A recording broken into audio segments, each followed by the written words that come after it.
quick question. What year are you watching this video? 2025? 2026? Doesn't matter. Whatever year it is. I guarantee you've seen someone online saying, this is literally the worst time to be alive. Economic crisis, political chaos, climate anxiety. The internet being, well, the internet. But here's the thing. You're wrong. Like, spectacularly wrong. And I can prove it because I've done the research, I've looked at the data, and I've found the actual scientifically backed historians agree on this worst time periods to be alive in human history. And let me tell you, they make your bad day look like a luxury vacation. We're talking about eras where half your family died before breakfast, where going outside meant a coin flip between death by plague, death by violence, or death by starvation, where the average life expectancy was maybe 30 if you're really lucky. So buckle up, because today we're time traveling through humanity's absolute darkest chapters. And by the end of this video, you're going to be kissing the ground you walk on, thanking the universe for modern medicine, and never complaining about traffic again. Let's dive into the worst times to be alive in human history. Period 1. Europe, 536 AD, the year the sun disappeared. Let's start with what historians literally call the worst year to be alive in human history. I'm talking about the year 536 AD. Picture this. You wake up one morning and the sun is gone. Not completely gone, but blocked. A mysterious fog has covered the entire northern hemisphere, and for 18 months, the sun barely shows through. It's like living in permanent twilight. The temperature drops, crops fail everywhere, snow falls in August in China. Famine spreads across 3 continents. What caused it? Modern scientists think it was a massive volcanic eruption, possibly in Iceland, that shot so much ash into the atmosphere that it literally blocked out the sun. But people living through it had no idea. They thought it was the apocalypse, the end times, God's punishment. But wait, it gets worse, because just when things started to recover, another volcano erupted in 540 AD. More darkness, more crop failures, more starvation. And then, as if the universe wasn't done torturing humanity, the Plague of Justinian hit in 541 AD. This was the first major outbreak of bubonic plague, and it killed somewhere between 25 to 50 million people. That's roughly half the population of the Roman Empire. So yeah, if you were alive between 536 and 545 AD, you experienced permanent darkness, global crop failure, mass starvation, economic collapse, and one of the deadliest pandemics in human history. All in less than a decade. Your Wi-Fi cutting out doesn't seem so bad now, does it? Period 2. The Black Death, 1,347 to 1,353. You've heard of the Black Death, but you probably don't realize just how apocalyptic it actually was. In just 6 years, bubonic plague killed between 75 and 200 million people. That's up to 60% of Europe's entire population. Gone, dead, in less time than it takes to finish high school. Entire villages were wiped out. So many people died that there literally weren't enough living people to bury the dead. Bodies piled up in the streets. Mass graves were dug and filled daily. The social order completely collapsed. And the worst part? Nobody knew what caused it. They blamed everything from bad air to God's wrath to Jewish people, which led to horrific persecution. Some people thought bathing would open your pores to the disease, so they stopped washing, which obviously made things worse. The symptoms were nightmare fuel. You'd get painful swellings called buboes in your armpits and groin. Then came the fever, chills, vomiting, and diarrhea. Your skin would turn black from internal bleeding, which is where it got its name. Most people died within 3 to 5 days of showing symptoms. Oh, and there was no cure, no treatment, no antibiotics. If you got it, you basically just waited to see if you'd be one of the lucky few who survived. Imagine living in a world where half of everyone you know just dies. Your parents, your siblings, your friends, your neighbors, all gone in a few years. That was reality for people in the 1340s. Period 3. The Mongol conquests. 1,206 to 1,368. Genghis Khan has been romanticized a lot in recent years. Some people think he was a great uniter, a military genius, a progressive leader for his time. Let me be clear. If you were alive during the Mongol conquest and you weren't Mongol, your life was a living nightmare. The Mongols killed an estimated 40 million people during their expansion.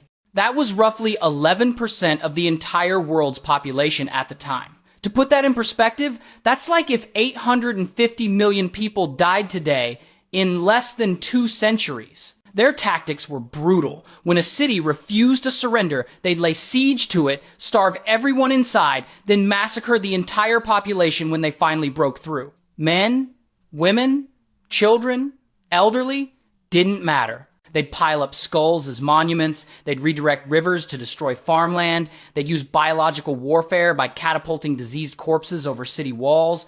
If you lived in Central Asia, Persia, or Eastern Europe during this time, your options were surrender immediately and become a Mongol subject, or fight back and watch your entire city get erased from existence. And even if you survived the initial conquest, the Mongols destroyed so much agricultural land and killed so many farmers that massive famines followed. The devastation was so complete that some regions didn't recover their pre-Mongol population levels for centuries. Period 4. The 30 Years' War. 1,618 to 1,648. You probably haven't heard much about the 30 Years' War, but it was one of the most destructive conflicts in European history. It started as a religious war between Catholics and Protestants in the Holy Roman Empire, but it spiraled into a continent-wide catastrophe that killed between 8 to 12 million people. In some regions of Germany, up to 60% of the population died. But here's what made it especially terrible. It wasn't quick. It dragged on for 30 years of continuous warfare. 3 decades of soldiers marching through your village, stealing your food, burning your crops, killing your livestock, and murdering anyone who resisted.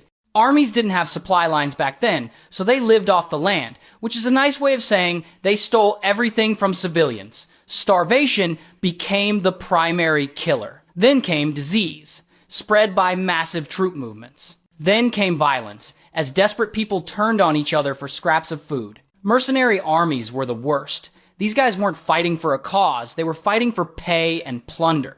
When the pay dried up, they just ransacked towns and villages to sustain themselves. Imagine spending your entire adult life in a war zone. You're born during the war, you grow up during the war, you raise your kids during the war, and you die during the war. That was reality for millions of people. Period 5. The Great Dying, 1,492 to 1,600. Here's one that doesn't get talked about enough. The demographic catastrophe that followed European contact with the Americas. When Columbus and subsequent European explorers arrived in the Americas, they brought with them diseases that indigenous peoples had no immunity to. Smallpox, measles, typhus, influenza, and more. The result? An estimated 90% of the indigenous population of the Americas died within a century. We're talking about 55 million people.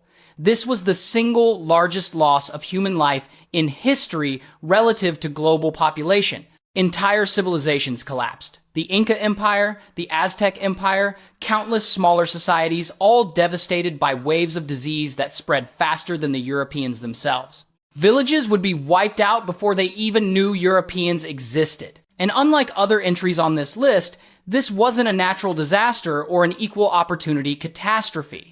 This was one group of people inadvertently and sometimes deliberately causing the near extinction of entire continents of other people. If you were an indigenous person living in the Americas during this period, you watched your entire world collapse. Your family died, your leaders died, your priests and healers died, your children died. The knowledge, culture, and history of thousands of years got wiped out in a few generations. Period 6. The An-Lushan Rebellion. 755 to 763 AD.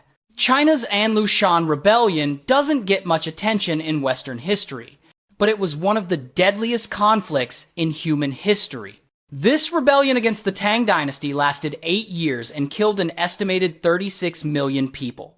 To put that in perspective, that was roughly 1/6 of the entire world's population at the time. The death toll came from a combination of warfare, disease, and famine. The rebellion shattered China's economy, destroyed farmland, and displaced millions of people. Entire provinces were depopulated. Cities that had been thriving centers of culture and trade became ghost towns. Census records from before and after the rebellion show one of the steepest population declines in recorded history. Some regions lost up to 80% of their people. And this happened in what was, at the time, the most advanced and prosperous civilization on Earth. The Tang Dynasty was at its height before the rebellion, art, poetry, technology, trade were all flourishing. Then, 8 years of civil war undid centuries of progress. Period 7. The Siege of Leningrad, 1941 to 1944. Let's bring it a bit closer to modern times with one of the most horrific events of World War II. The Siege of Leningrad lasted 872 days. That's nearly 2.5 years where the city was completely surrounded by Nazi forces. No food could get in, no supplies could get in, the people were trapped. The death toll? Around 1.5 million people. Most of them civilians. Most of them from starvation. People ate wallpaper paste for the tiny bit of nutrients in the glue. They ate leather boots. They ate sawdust mixed with flour substitutes. Pets disappeared. Then the rats disappeared. Cases of cannibalism were documented. During the worst winter, the city had no heat, no electricity, no running water. The temperature dropped to minus 30 degrees Celsius. People burned furniture and books to stay warm. Dead bodies lined the streets because there was no one strong enough to move them. And through all of this, the residents of Leningrad kept working. They kept the factories running. They kept the defenses manned. They refused to surrender. It's one of the most inspiring acts of human resilience in history. But make no mistake, living through it was absolute hell on Earth. So there you have it. 7 of the absolute worst time periods to be alive in human history. And look, I get it. Modern life has problems. Real problems. Climate change is terrifying. Economic inequality is massive. Political division is exhausting. Mental health crises are real and valid, but perspective matters. You live in a time where most diseases can be treated, where famine is rare in most of the world, where infant mortality is the lowest it's ever been, where you can communicate with anyone on Earth instantly, where information is freely available, where you're statistically less likely to die violently than at any other point in human history. That doesn't mean we shouldn't work to make things better. Of course we should. But maybe, just maybe, we can acknowledge that we're not living in the worst time to be alive. Not even close. So the next time someone says, I wish I was born in a different era, ask them which era. Because chances are, it sucked a lot more than they think. What time period did I miss? What other historical nightmares should people know about? Drop your thoughts in the comments below. And if this video gave you a new appreciation for modern life, hit that like button and subscribe for more history content that makes you grateful for antibiotics and grocery stores. I'm out, and I'm gonna go take a hot shower and eat some food that hasn't been poisoned or contaminated or stolen by a marauding army. Peace.